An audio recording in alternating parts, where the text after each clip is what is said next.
Nah, jadi kemarin kita sudah membahas minggu lalu 2 distribusi ya, yaitu satu Bernoulli, satu lagi adalah binomial. Yang masing-masing 2 Pou-Bacak itu menyatakan ada sukses dan gagal, begitu ya. 2 output dan juga ada peluang kesuksesannya. Bedanya antara 2 distribusi itu adalah yang paling mencolok itu adalah N-nya ya. Jadi kalau pada binomial itu ada N percobaan yang biasanya paling maksimal itu hanya 20. Kenapa sih Bu? Kenapa? Karena kita mau menghitung koefisien binomial ini yang kombinasi ini. Jadi kalau banyak-banyak gitu N yang gede, waduh repot juga ngitung kombinasinya gitu ya. Jadi biasanya kita batasi sampai 20. Untuk yang berikutnya adalah distribusi yang ketiga, yaitu adalah distribusi Poisson. Bacanya Poisson ya Pak, pakai bahasa Prancis ini. Jadi bukan Poisson, tapi Poisson gitu ya. Nah, percobaan Poisson ini merupakan percobaan dan distribusi yang banyak digunakan dalam hal kebencanaan ya. Jadi mungkin kalau dalam kasus kalian di biologi begitu ya, di SITH ya lebih banyak memang binomial Bernoulli gitu yang digunakan ya. Jadi kalau Poisson ini jadi lebih ke menyatakan hal-hal yang bersifat berpeluang kecil gitu anak-anak. Jadi kalau dalam biologi ya mungkin kaitannya dengan penyakit anak-anak ya.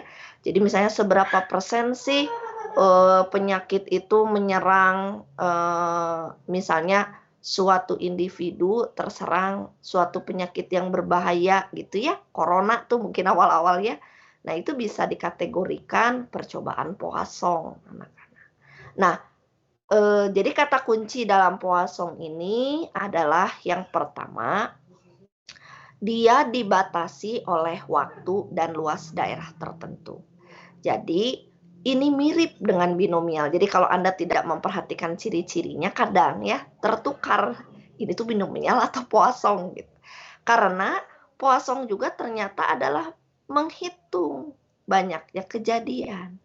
Nah, namun kejadiannya itu ya kayak kemarin di binomial kejadian apa Bu? Kejadian munculnya mata dadu 6 gitu ya. Kalau sisanya tidak, berarti suksesnya adalah muncul 6.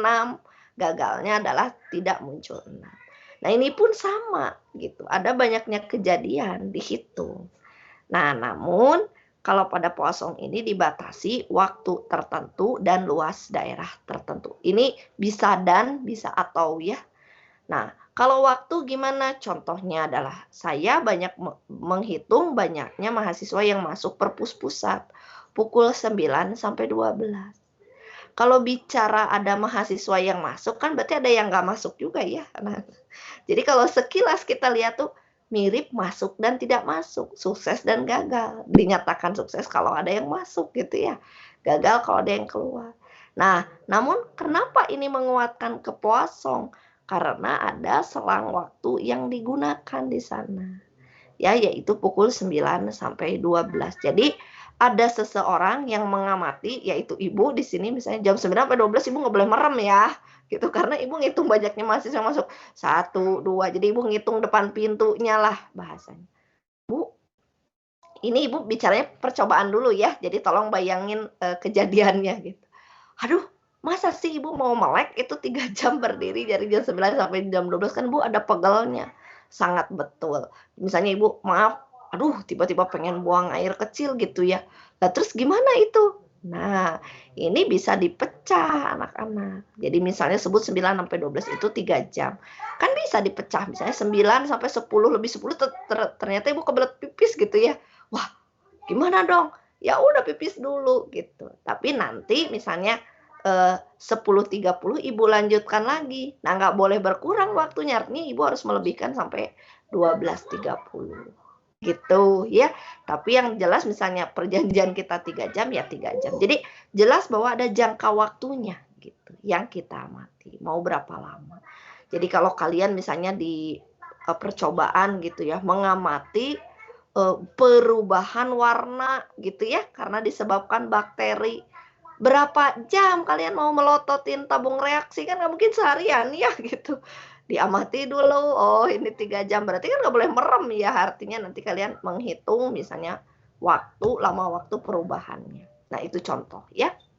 Nah, ada juga bisa dibatasi oleh luas daerah tertentu, contohnya misalnya di bidang ekologi.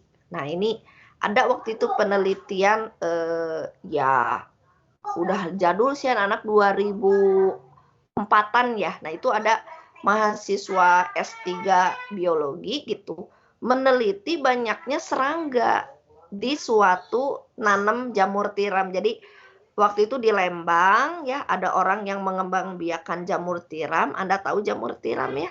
Nah, jamur tiram itu kalau udah panen itu dipotong warnanya putih-putih gitu ya jamurnya, terus bisa di crispy, bisa dioseng-oseng gitu ya. Nah, itu enak banget. Nah, itu dikembangbiakin waktu itu di Lembang memang banyak. Nah, itu ada kakak kalian udah tua banget ya 2004 loh, bayangin. Kalian aja masih ya kelas berapa kali ya. Nah, itu beliau meneliti ya si serangga ini namanya Bradisia ocellaris, BO lah disingkatnya ya. Beliau sekarang dosen di Purwokerto tuh di Unsud. Nah, beliau S3-nya di biologi itu neliti ini. Jadi dia bener-bener ngitung anak-anak. Jadi di trap dikasih perangkap itu serangganya ya dikasih kayak penutup warna kuning biar dia kan tertarik warna. Nah udah nempel kakinya di situ mati, terus dia ambil seminggu. Jadi ada waktunya. Dia seminggu. Nah seminggu nanti dihitung 1, 2, 3, 4, 5 gitu ya serangganya di setiap log, namanya log ya, wadah-wadah kantung-kantung gitu penanaman jamur tiram. Nah itu artinya bahwa kita nggak ada yang mengharapkan serangga itu nemplok di situ ya, namanya juga hama, harapannya kan berpeluang kecil. Nah, di sana menurut Ibu pribadi bisa dianggap sebagai satu percobaan poisson, begitu ya, yang dibatasi oleh luas area tertentu, jadi itu di dalam satu ruangan dan waktu tertentu. Tadi Ibu bilang 1 week ya, 1 week, 1 minggu dia ambil, hitung tuh serangganya di setiap kantong-kantong jamur itu. Ini percobaan poisson itu bisa dikatakan sebagai suatu proses poisson. Pertama ya ada ciri-cirinya, yaitu bahwa selang waktu atau daerahnya itu saling lepas anak-anak. Ya, jadi kalau tadi misalnya Ibu mengamati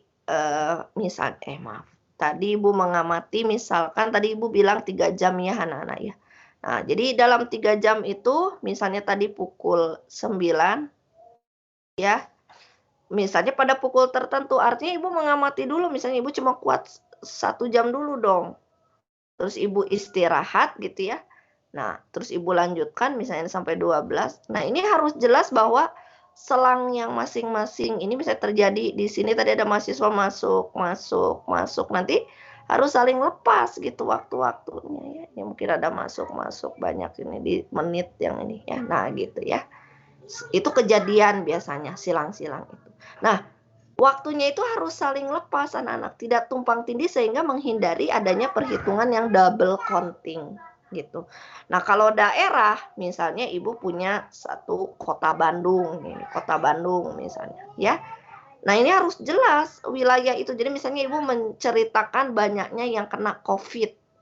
Mau apa? Per kelurahan atau per kecamatan? Nah, misalnya Ibu mau wilayahnya kecamatan. Di Bandung itu ada 30, termasuk Coblong gitu ya.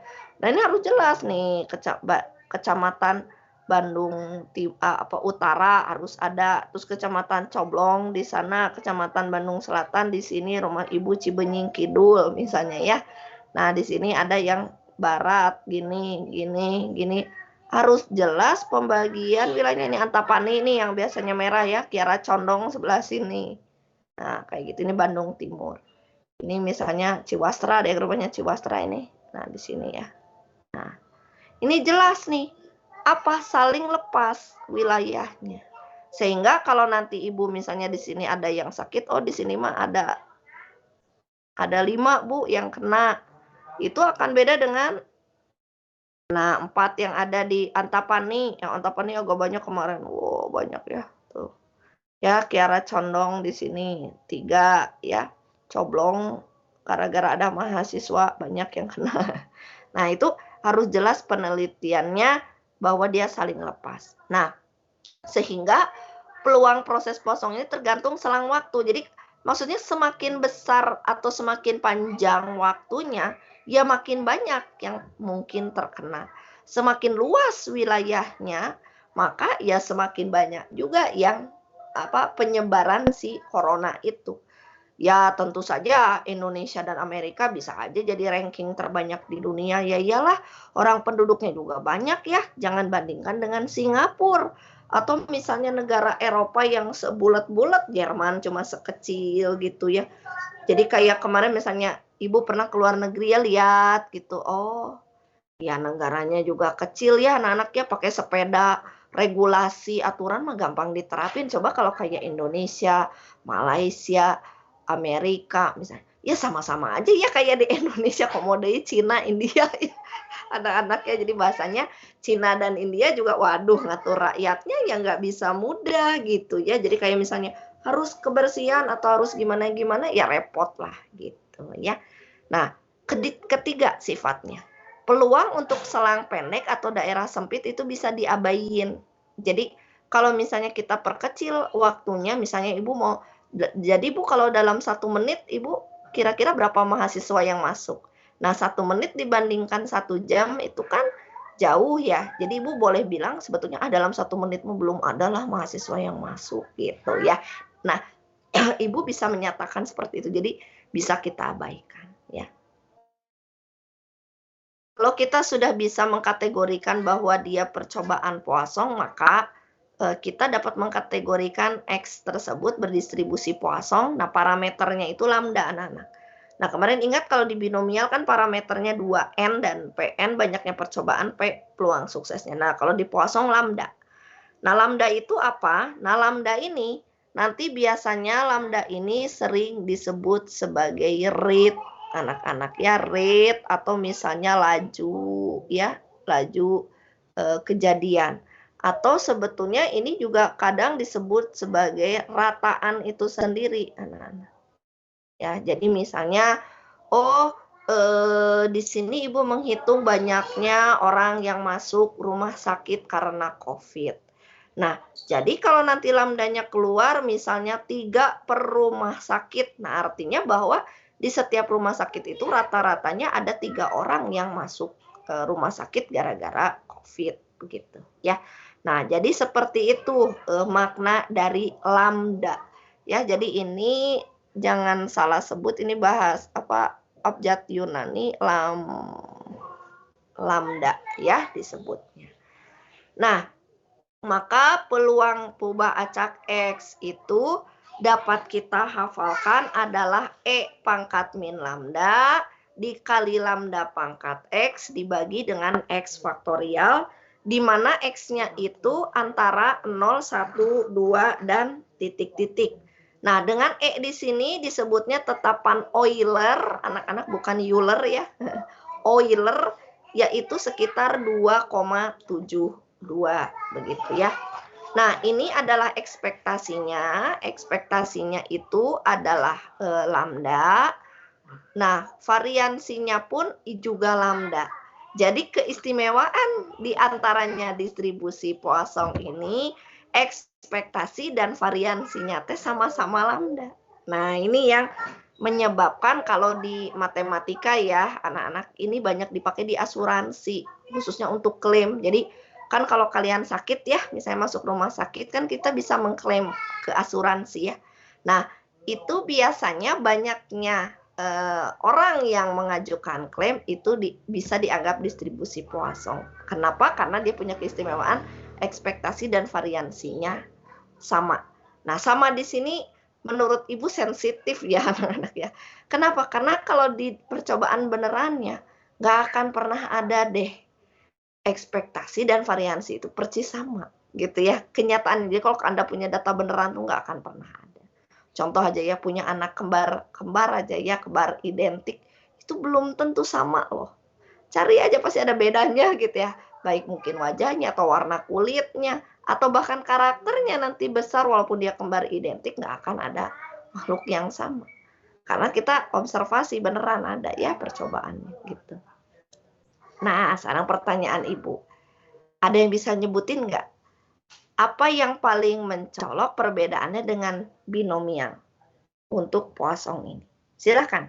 1 atau 2 orang. Langsung aja ya, nggak usah minta izin. Silakan. Ayo. 1, 2. Silakan. Bedanya apa yang bisa Anda lihat? Ini SS, siapa SS? Waduh. SS dan RN. Waduh. Ini tadi Raiza ya. Coba, jadi yang Ibu tanyakan, apa perbedaan yang paling mendasar dari Poisson dan binomial? Silakan, ada yang bisa nyebutin. Nurmalita mau mencoba? Kalau yang saya tangkap Bu, salah satunya itu Poisson ini salah satunya untuk kasus pembatas dari binomial. Kalau binomial itu kan distribusinya umum, dan kalau yang Poisson ini lebih spesifik sebagai pembatas gitu sih Bu. Itu salah satunya. Salah 2. Sebentar Bu, dicek lagi. Mungkin yang lain ada yang ingin ngasih pendapat. Silakan. Ayo sambil diskusi. Selain Anju, masa harus Ibu panggil? Ayo dong. Bagaimana X-nya? Ibu tanya. Ada yang bisa jawab? Ini pada ngantuk nggak? Elva. Nilai X-nya bagaimana, Elva? Kurang tahu, Bu. Ibu izin mencoba jawab. Silakan Nadia. Kalau misalnya distribusi binomial itu 2 parameter ya Bu. Terus kalau misalnya Poisson itu 1 parameter atau enggak? Begitu Bu, kurang lebih. Oke, good. Pintar. Yang X-nya gimana? Yang lain? Ada yang mengkritisi nilai X-nya? Perhatikan. Tak bisa tak hingga gitu Bu. Nah, good. Ya. X-nya Anda lihat ya, titik-titik. Kalau pada binomial gimana? Udah tahu pastinya. Dibatasi N ya? Betul nggak? Iya, Bu. Nih, Ibu perhatikan, langsung loncat dulu ya. Mana ya Ibu nggak nulis? Oh, itu tuh, anak-anak yang di bawah ya. X-nya 0, 1, sampai N. Ya, nah berbeda dengan Poisson, ya, Anda perhatikan bisa tak terhingga.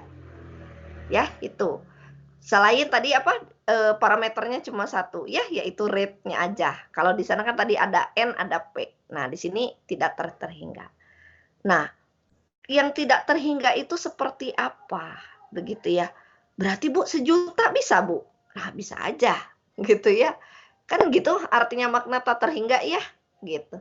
Nah, jadi di sini Ibu mau menyampaikan bahwa tak terhingga itu seperti apa sih Bu contohnya? Contohnya kalau gini ya, kamu ngitung hama tikus di suatu areal pesawahan misalnya. Nah, kapan dia sampai tak terhingga? Itu kalau sampai sawahnya udah habis anak-anak. Kan ada ya, bisa di sawah, padinya tuh udah hilang semuanya. Ya, jadi isinya tikus semua. Bahasa kasarnya kan kalau sampai habis itu kan artinya tikusnya banyak banget ya anak-anak ya. Nah, kalau banyak banget itu boleh dibilang sampai tak terhingga. Saking tak terhingganya sampai makanannya aja udah nggak ada padinya gitu ya. Nah, itu bisa terjadi. Kalau di kebencanaan bagaimana Bu? Misalnya yang disebut korbannya, banyaknya korban gara-gara bencana itu habis. Nah, itu mirip tsunami anak-anak ya. Jadi kalau Ibu membayangkannya, bencana itu Tuhan itu Maha Penyayang ya sama kita. Tidak ada bencana yang terjadi terus-menerus dan juga apa ya bahasanya tuh melanda seluruh wilayah. Bu, corona gimana Bu? Nah, ini corona udah hampir tak terhingga kali ya. Waktu beberapa bulan yang lalu, waduh sedih gitu ya. Setiap hari teh mungkin ya kalau kalian nggak merasa ya, kalau Ibu kan mungkin merasa ya sudah gitu, udah usia. Jadi tiap hari itu berita di WhatsApp itu adalah berita yang tidak mengenakan hati ya. Si Anu meninggal, si Anu meninggal, si Anu meninggal. Kalau nggak teman sendiri, orang tuanya. Orang tua Anu meninggal, orang tua Anu meninggal. Jadi terasa bahwa dia mirip Poisson begitu ya. Berpeluang kecil terjadinya orang meninggal gitu ya. Tapi pada suatu tertentu itu banyak yang meninggal di tiap rumah sakit itu luar biasa. Ya itu udah mendekati menurut saya X-nya itu menuju tak terhingga. Bahkan bisa jadi kalau tidak dilakukan maaf PPKM, pembatasan itu akan terus meningkat X-nya. Jadi kalau Ibu boleh bilang ya antisipasi ini pemerintah itu sedang membatasi nih X yang tak terhingga, yang artinya udah nggak peduli lagi kali ya pemerintah kalau tidak memperhatikan itu. Gitu ya anak-anak. Jadi semacam Ibu ingat beberapa hampir setahun yang lalu lah di biologi itu banyak yang kena kan, Ibu juga banyak teman-teman di biologi ya, dosen-dosennya banyak yang kena, ya udah ITB-nya tutup anak-anak. Kan dosen selama ini boleh masuk, pegawai masih boleh masuk gitu ya, tapi dengan izin. Nah itu sampai ditutup. Matematika kemarin kami ada 3 bulan yang lalu itu 8 pegawai kami TU gitu ya, itu kena semuanya positif, nggak tahu dari mana lah, satu orang kena semuanya kena, akhirnya isoman. Emang nggak ada yang meninggal ya, tapi kan artinya oh itu mirip seperti ini. Nah kenapa sih anak-anak kok Ibu ngomongnya dari tadi bencana gitu ya. Nah kenapa? Karena dulu mungkin Ibu nggak tahu ya, ada seorang dosen Ibu, dosen yang lagi nerangin mata kuliah ini bercerita. Jadi Poisson itu lahirnya di medan perang katanya. Nggak tahu itu bercanda nggak tahu beneran ya, tapi terngiang-ngiang di benak Ibu. Jadi waktu itu lagi perang dunia entah keberapa ya. Ada orang yang iseng menghitung berapa banyaknya tentara atau prajurit yang meninggal karena ketendang kuda anak-anak.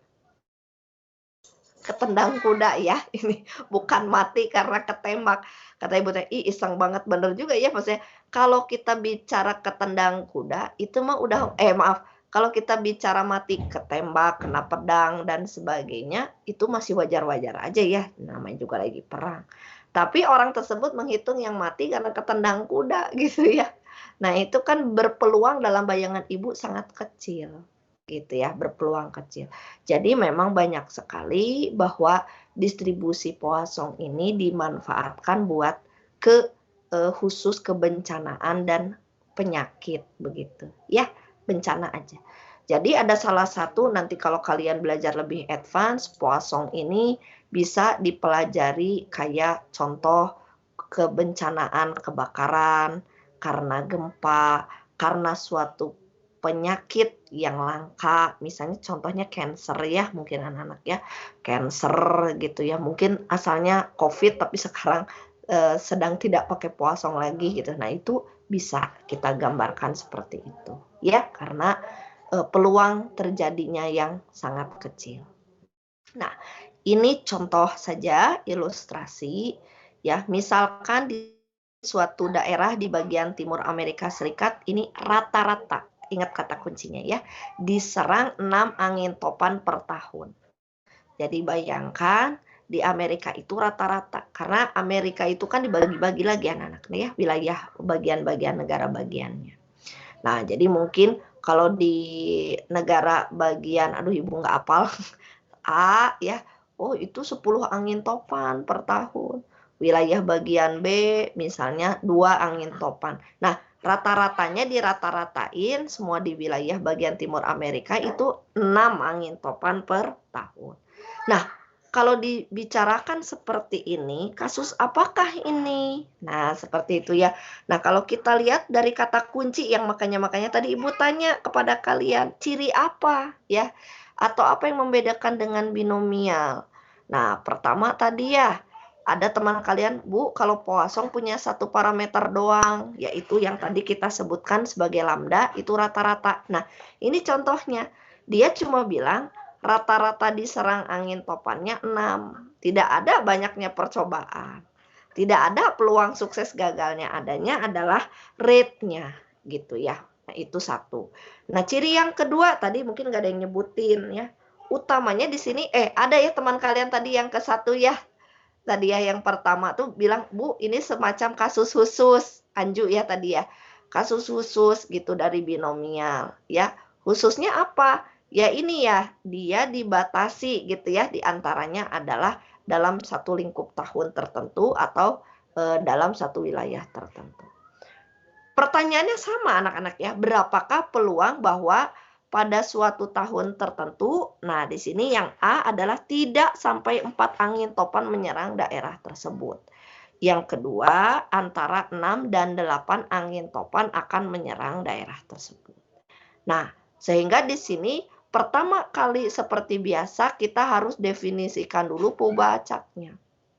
Nah, jadi di sini X itu adalah banyaknya angin topan per tahun. Nah, karena ada kata kunci 1, kita mencari banyaknya yang merupakan pubacak diskrit. Kedua, dibatasi per tahun, maka kita bisa menganggap dia berdistribusi Poisson.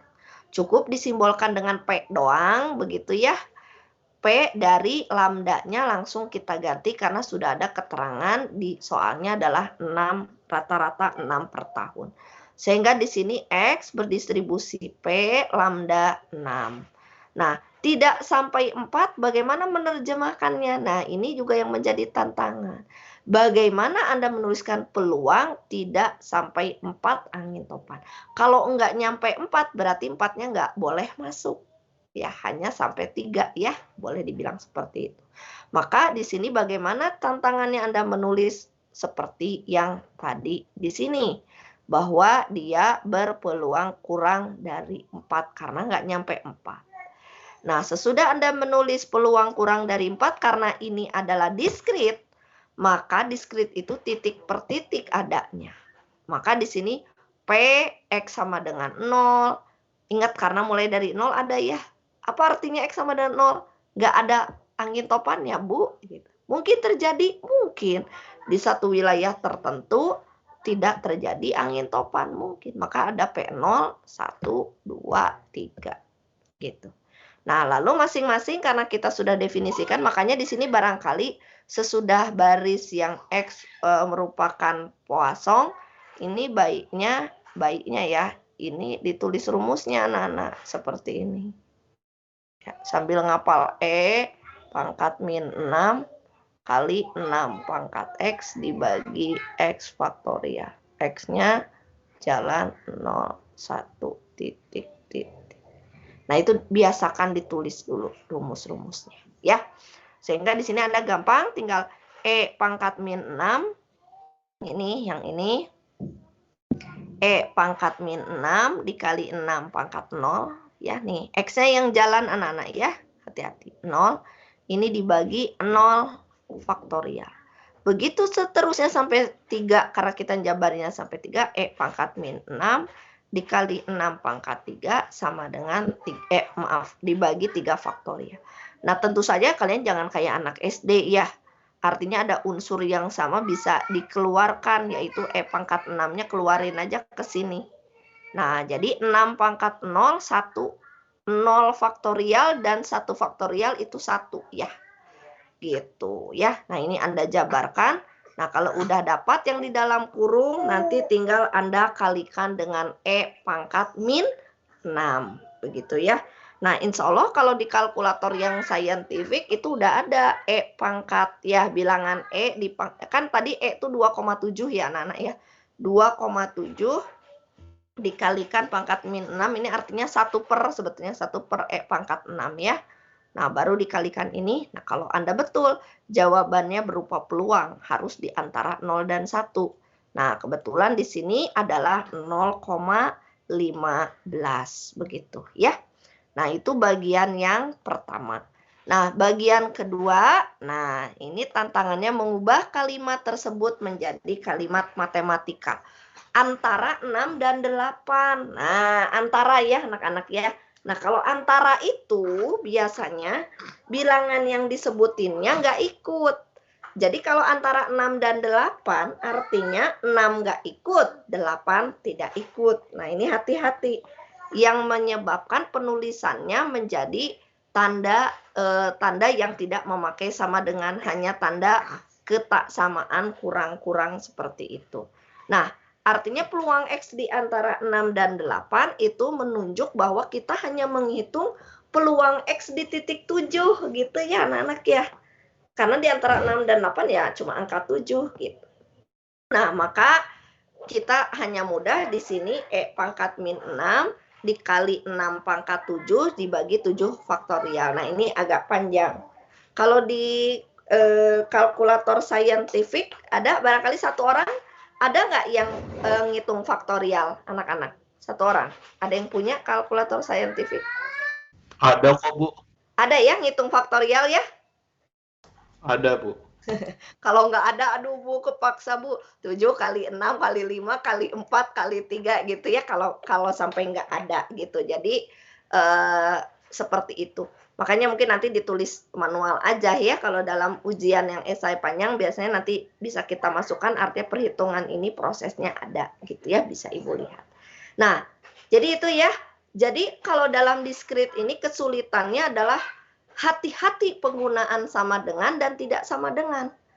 Karena sekali saja Anda misalnya salah menggunakan seperti tadi di nomor A ya, kurang dari 4 tapi Anda pakai sama dengan, ini artinya Anda akan menghitung satu suku berikutnya gitu. Nah, itu yang akan menyebabkan nilai peluangnya itu berbeda jauh. Nah, itu ya contoh di Poisson, menurut Ibu tidak terlalu sulit Anda menyelesaikan proses Poisson. Yang penting tadi satu, rumusnya dihafal ya. Yang kedua, bagaimana Anda mendefinisikan bentuk penulisan si peluang ini. Jadi nanti tantangannya buat kalian bagaimana kalian menulis bentuk peluang ini ya. Nah, ini udah dapat poin nih.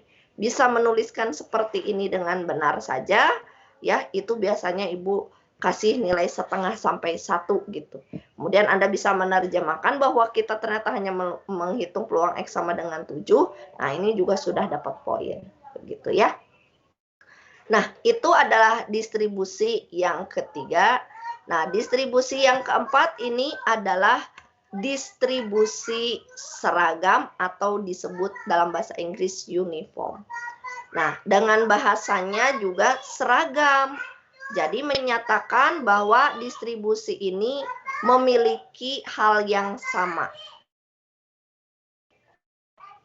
Yang sama apanya? Yaitu bahwa di sini dia berpeluang sama. Jadi di sini Ibu tuliskan peubah acak X itu berdistribusi U. U itu singkatan dari uniform. Nah, parameternya Ibu sebut di sini lambda ya. Tapi tidak harus lambda ya, bisa biasanya Ibu sih nulisnya suatu bilangan aja tertentu begitu ya. Nah, fungsi massa peluangnya adalah paling simpel, itu adalah 1/n dengan n itu adalah banyaknya benda atau kejadian. Jadi ini yang paling gampang itu adalah kayak dadu anak-anak ya. Dadu itu bermata 6. Maka peluang bahwa X itu muncul angka 1 itu adalah 1/6. Kenapa? Karena N-nya itu banyak kejadiannya adalah 6 buah. Nah, itu seragam ya. Nah, kemudian yang berikutnya adalah sesudah seragam. Nah, kita bisa mencari hubungan antara distribusi Bernoulli, binomial, dan Poisson. Ini hanya gambar sederhana mengilustrasikan. Jadi Anda tahu Bernoulli itu satu percobaan, sehingga kalau pada binomial Anda harus punya N yang agak banyak. Jadi makanya itu panah yang ke bawah di bagian ini itu N besar, maka Bernoulli berubah menjadi binomial. Nah, binomial sendiri ternyata kalau dia berpeluang kecil, P-nya kecil, Bu. Kecil itu berapa, Bu? Nah, ini yang sensitif ya anak-anak ya. Besar kecil itu kan relatif ya sebetulnya. Nah, Ibu bisa menyebutkan berpeluang kecil itu adalah paling tidak kurang dari 1/20 ya, yaitu 0,05. Nah, kurang dari 0,05 kita bisa mengkategorikan bahwa dia berpeluang kecil. Nah, kalau peluangnya kecil maka kasus binomial itu bisa menjadi Poisson. Begitu ya, anak-anak. Nah, baik nanti binomial, baik itu Poisson, Anda perhatikan jika N-nya itu kita perbesar, kita perbanyak, terus percobaannya bahkan sampai melebihi di sini minimal 30, maka untuk tanda panah yang warna merah, distribusi binomial dan Poisson ini bisa kita dekati dengan distribusi normal. Nah, normal sendiri tentu saja bukan distribusi diskrit, dia kontinu, jadi nanti dibahasnya di bagian yang kontinu. Nah, begitupun kalau distribusi normal ya, ternyata dia berpeluang kecil, maka bisa kita hampiri dia dengan distribusi Poisson. Nah, gambaran distribusi. Nah, berikut akhir ini pertama adalah distribusi geometri, di mana perusahaan distribusi geometri ini kata kuncinya adalah sukses pertama kali. Ya, jadi percobaan ini boleh dikatakan baru akan dihentikan kalau mendapat sukses pertama kali. Ya, jadi kalau diibaratkan ibu misalnya di mata kuliah gitu ya. Nah, kalian misalnya nih sekarang ikut kuliah misalnya yang dulu dialami matematika B ya anak-anak. Nah, kalian kan kuliah nih. Artinya kalian akan sukses pertama kali kalau dalam sekali ujian itu selesai. Oke, dah. Tapi kan ada yang mungkin di antara kalian belum sukses. Masih mengulang nih. Ya, ngulang kedua kalinya. Nah, tentu saja dia pasti akan berhenti. Ya iyalah kalau udah suksesnya misalnya nilainya Bu cukup C lah. Udah dapat C ya udah ya gitu. Sukses aja itu. Berhenti. Ngapain kan udah C ngulang lagi kalau kata ibu pribadi ya, apalagi mata kuliah tersebut susah misalnya gitu. Jadi ada di matematika itu ada kebiasaan misalnya, Bu boleh nggak saya ngulang? Terus ibu nanya, emang nilaimu apa yang kemarin? C Bu, saya ingin memperbaiki supaya IPK-nya bisa naik. Nah adalah beberapa orang yang sering begitu kepada ibu. Terus ibu tanya gini, emang kalau kamu ngulang dijamin nilainya bisa minimal B? Maksudnya dia sebelumnya misalnya C ya, sebenarnya kan pasti lebih tinggi ya. Bisa nggak B, AB atau A? Nggak bisa Bu, sulit. Ya udah deh, kalau mata kuliahnya sulit, mendingan nggak usah kalau kata ibu. Kenapa? Karena peluang suksesnya akan berkurang. Nah, coba nanti kita buktikan ya. Nah, ini sebetulnya nasihat buat orang yang judi. Makanya orang yang judi mah biasanya nggak kuliah kalian anak-anaknya. Kenapa Bu Ibu berkata begitu? Judi, orang yang judi kan selalu ngomong begitu ya. Kapan kamu tobat nggak judi lagi? Misalnya yang suka main taruhan ya. Nanti deh kalau saya udah menang. Gitu ya. Kapan menangnya? Nggak tahu. Nah kalau seharusnya dia belajar distribusi geometri, peluang yang ngulang berkali-kali itu bukan makin besar anak-anak, tapi makin kecil ya. Nanti kita buktikan ya. Nah di sini, nah maka peubah acak X itu berdistribusi geometri itu punya satu parameter anak-anak. Jadi X berdistribusi G untuk geometri berpeluang P. Nah ini adalah P ini peluang sukses. Jadi Ibu menyatakan bahwa di biostat ini peluang sukses Ibu besar. Kalian tuh pasti lulus gitu ya. Jadi artinya peluang kalian lulus tuh 0,9 lah gitu ya ibu menyebutnya gitu ya. Nah lebih lah ya 0,95 lah ya misalnya peluang lulusnya. Nah artinya bahwa nanti kalian bisa menghitung peluang bahwa kalian akan sukses di percobaan yang pertama gitu. Ini X kecilnya nanti diganti 1. Itu pasti besar anak-anak. Begitu ya, pasti besar peluang suksesnya. Nah, kalau ngulang lagi, wah nanti kita lihat nih peluangnya ya akan jatuh sekali. Nah, jadi apa rumus fungsi masa peluangnya itu adalah P dikali 1 kurang P berpangkat X kurang 1. Dengan X-nya itu adalah percobaan ke ya anak-anak ya. Jadi kayak tadi berapa peluang dia sukses ke kuliah yang ngulang yang ketiga misalnya. Nah, berarti artinya karena dia sukses pertama kali, nah peluang P ini yang sukses ya cuma pangkat 1 anak-anak. Perhatikan ini pangkat 1 ya. Nah, sisipkan di catatan kalian. Ini sengaja Ibu nggak tulis, tapi Ibu terangin. Ini harus berpangkat 1. Karena kalau udah sukses, yowes dia berhenti. Nah, sisanya apa?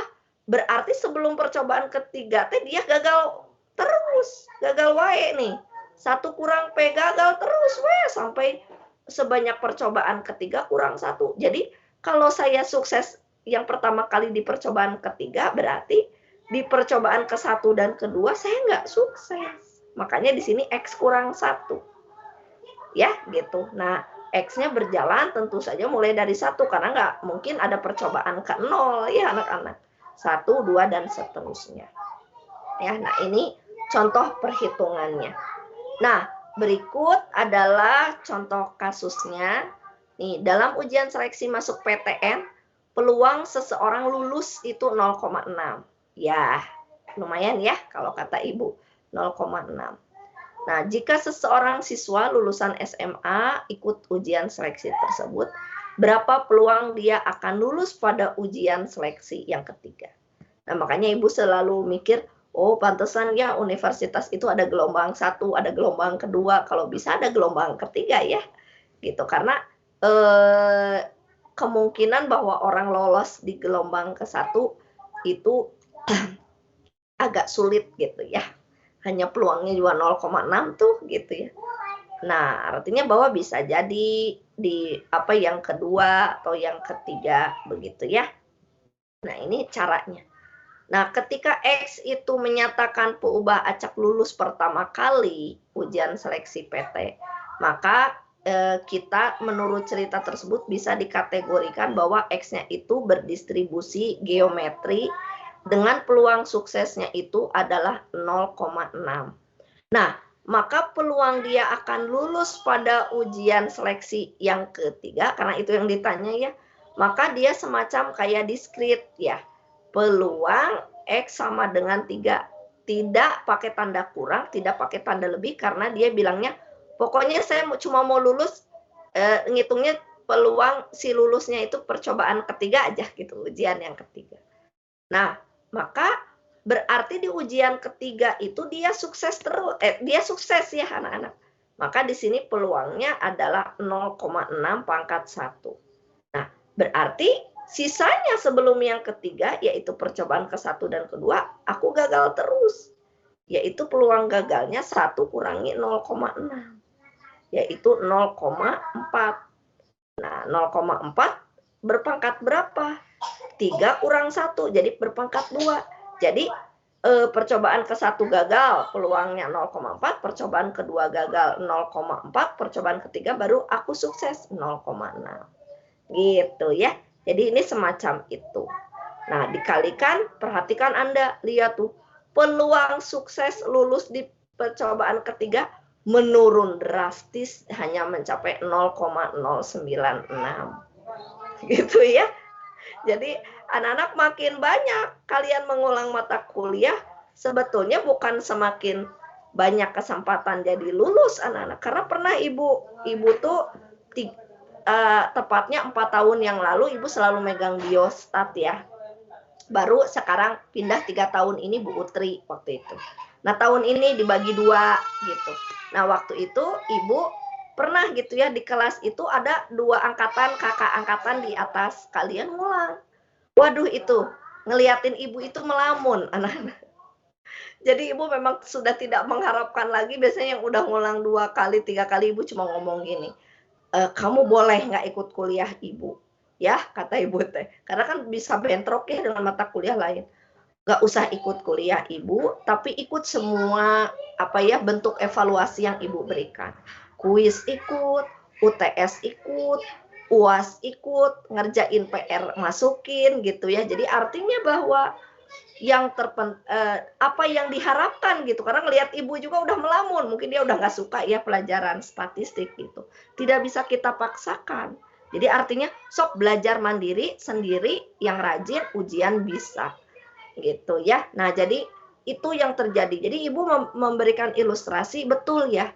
Kalau judi udah ketagihan, itu bukan makin kaya kalian. Ya, kan dia bilang, walaupun kecil peluangnya, tapi kan saya berpeluang menang. Iya sih, tidak ada dalam hidup ini yang tidak punya peluang. Makanya kalau kita mah berusaha semaksimal mungkin, tapi jangan dijadikan di judi ya. Di judi ketika kayak begini, oh ternyata peluangnya makin kecil, jelaslah akan berkurang peluang kemenangannya ya, karena ini bukan atletik. Kalau atletik makin berlatih makin baik, makin lentur, makin cepat larinya.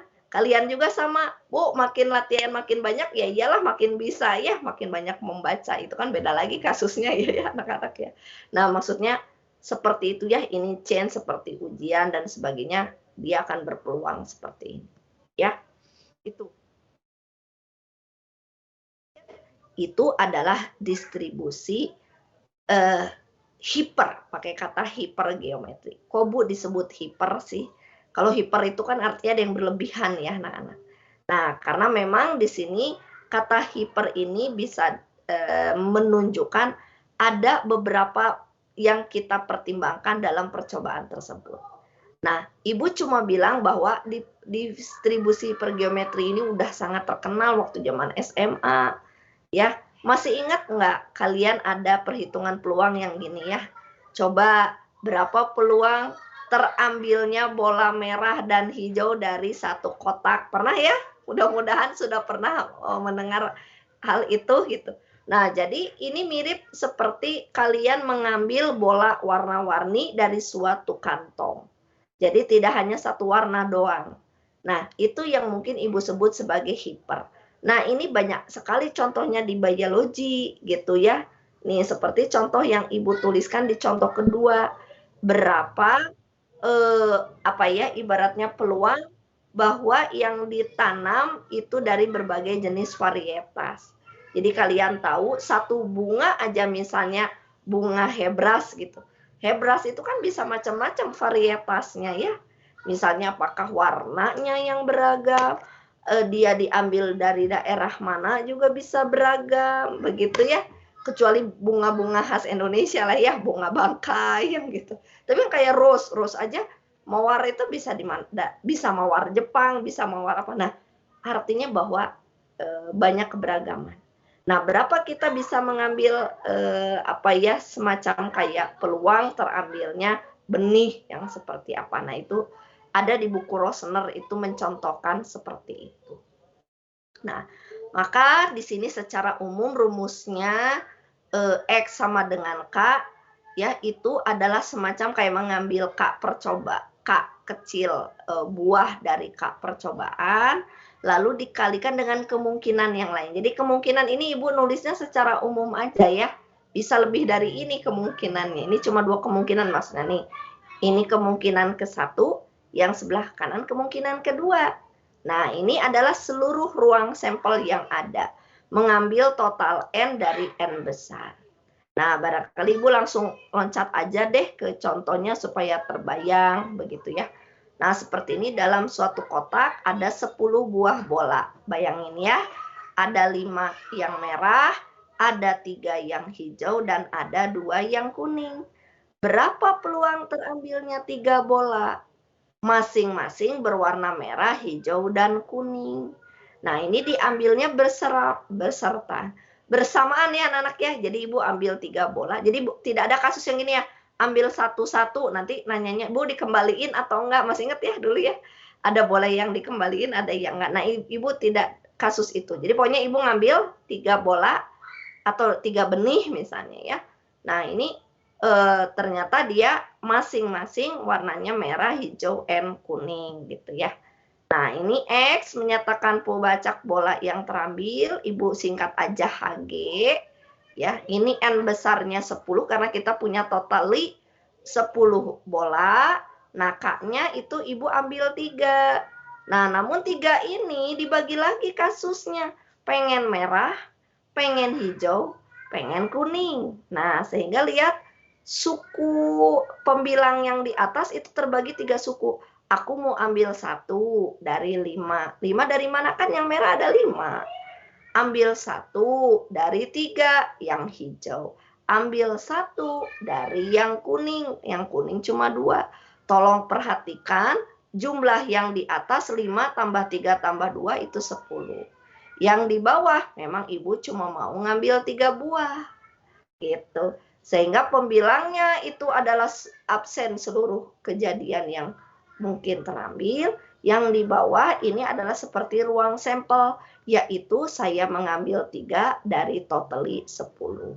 Nah, tentu saja perhitungan ini, anak-anak, ini adalah kombinasi. Ya, Sehingga seperti 5, 1 ini harus Anda hitung dengan menggunakan rumus kombinasinya ya, yaitu mengambil 1 dari 5 itu adalah 5 faktorial dibagi 1 faktorial dikali sisanya 5 kurang 1 faktorial yaitu 4 faktorial ya. Jadi di sini ya, jadi untuk maaf, ini Ibu belum ganti pen. Jadi untuk menghitung yang ini di sini ya 5, 1 itu tetap Anda harus mengenakan 5 faktorial dibagi 1 faktorial, 4 faktorial. Dan seterusnya. Ya, untuk yang 3, untuk yang 2, berikutnya juga untuk yang bagian bawahnya. Ya, sehingga Anda harus ada satu langkah ini di bawah rumusan yang barusan saya uraikan. Jadi uraiannya harus ada ya, jangan hanya singkat seperti ini karena ini Ibu hanya langsung jawabannya. Nah, ternyata berpeluang 0,042 ya. Untuk proses pengambilnya terambilnya 3 bola masing-masing seperti ini. Nah, Bu, misalnya yang ditanya saya cuma pengen merah doang. Ya, berarti kan di sini hanya ada 1 kejadian saja, begitu. Kalau ada 2, ya hanya ada 2 kombinasi saja. Nah, kebetulan sini 3, ya 3 kombinasi, gitu ya. Nah, itu barangkali yang sering kita temukan ya dari tambahan berapa tadi 4 distribusi ya terakhir yang Ibu terangkan. Silakan bertanya dulu ya supaya Ibu khawatir ada bagian-bagian yang belum jelas, mangga ditanyakan terlebih dahulu. Silahkan. Ibu izin bertanya. Silakan langsung. Tadi tuh yang di Poasong tuh yang yang di selang waktu tuh kan misalnya tadi menghitung banyaknya mahasiswa yang masuk dari jam 9 sampai jam 12. Nah itu kalau misalnya kan saling lepas atau disjoin. Kalau misalnya si mahasiswa itu datangnya berkelompok gitu dalam satu waktu gimana Bu? Oke, jadi dia datangnya bergerombol. Tetap kita hitung ya. Dalam selang tersebut, jadi kita hitung tadi bergerombol, misalnya ada berlima, ya tetap kita menghitung karena ini counting ya. Tetap kita menghitungnya 1, 2, 3, 4, 5. Berarti dalam satu selang itu yang masuk tetap 5. Gitu, nggak apa-apa. Itu kan semacam kayak bencana, tiba-tiba terjadi banyak bencana di mana-mana gitu ya. Nah, itu kan juga dihitungnya bisa jadi lebih dari 5 daerah terkena, jadi penambahan kasus COVID-nya langsung di 5 daerah serentak dalam hari yang sama itu terkonfirmasi positif. Nah, itu seperti itu. Itu namanya bergerombol. Boleh, nggak apa-apa. Maksud Ibu disjoin selang waktunya itu adalah selang pengamatan. Jadi maksudnya gini kayak tadi Ibu, maaf tadi bahasanya ya, Ibu mau pipis dulu gitu ya. Nah, padahal Ibu punya jatah waktu untuk apa ya, mantengin ya, bahasanya harus melototin itu 3 jam tuh tidak boleh jeda sebetulnya. Nah, jadi solusinya adalah tidak apa-apa, misalnya kita mau maaf pipis dulu 10 menit, tapi nanti kita harus jelas nih, saya mulai lagi pukul segini sampai segini. Nah, oleh orang yang sama. Kalau orangnya beda nih, mau nelitinya Bunia sama misalnya sama Elva gitu ya, mau neliti nih. Nah, harus jelas, Bunia 1 jam, Elva 1 jam, Kinanti 1 jam. Jamnya nggak boleh barengan. Misalnya Elva, Kinanti sama Bunia sama-sama berdiri di depan di jam yang sama. Ya, tumpang tindih gitu ya. Jadi waktunya harus jelas. Bunia 9 sampai 10, nanti Elva 10 sampai 11, lalu Kinanti lanjut 11 sampai 12. Nah, itu maksudnya disjoin di situ ya. Selang waktunya tetap misalnya 3 jam, namun misalnya dibagi-bagi dengan kejelasan waktu dengan orang yang berbeda sehingga sebetulnya menghindari tanda kutip tumpang tindihnya data atau double counting. Tapi beda lagi kalau kayak tadi ya tiba-tiba masuk jepret ada 5 orang bergerombol tetap dihitungnya mah 1 2 3 4 5 nggak bisa dihitung satu ya. Bisa bergerombol tetap nanti saya harus kejar wah 20 orang gitu ya. Langsung dicatat seperti itu. Oke? Mudah-mudahan terbayang. Iya, lumayan terbayang, Bu. Ya, sambil saya pikirin lagi. Silakan yang lain, sok. Langsung saja bertanya.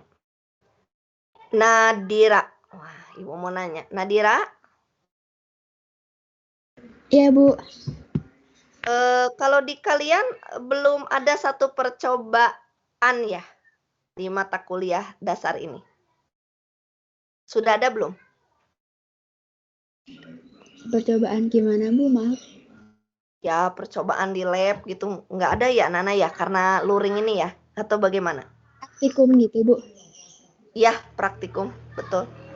Minggu lalu sama kakak-kakaknya ada aspraknya pakai RStudio, Bu. Hari Jumat kalau mikrobiologi. Tapi belum nge-lab gitulah ya, Nadira ya bahasanya. Itu berupa apa, Nadira? Bisa diceritakan dulu.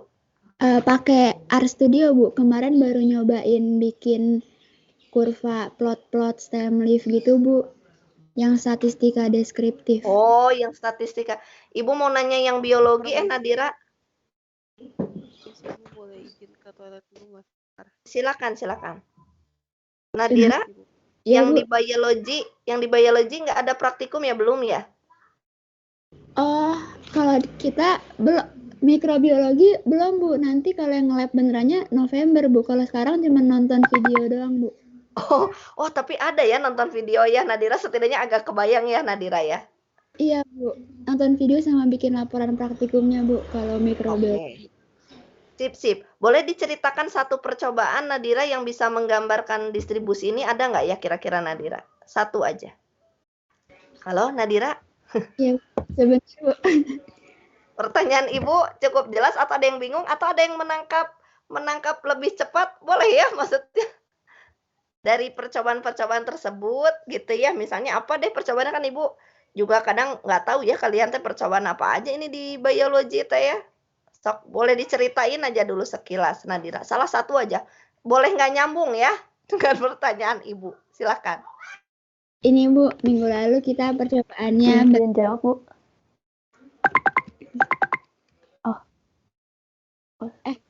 ya apa nih? Enggak, maaf, ini sinyalnya jelek. Lanjut aja. Oke, aku duluan ya, nanti. Kalau di mikrobiologi sendiri, minggu lalu percobaan ini, Bu, ngecat bakteri. Jadi kita memberi warna pada noda di bakteri gitu, Bu, buat nandain dia bakteri jenisnya apa.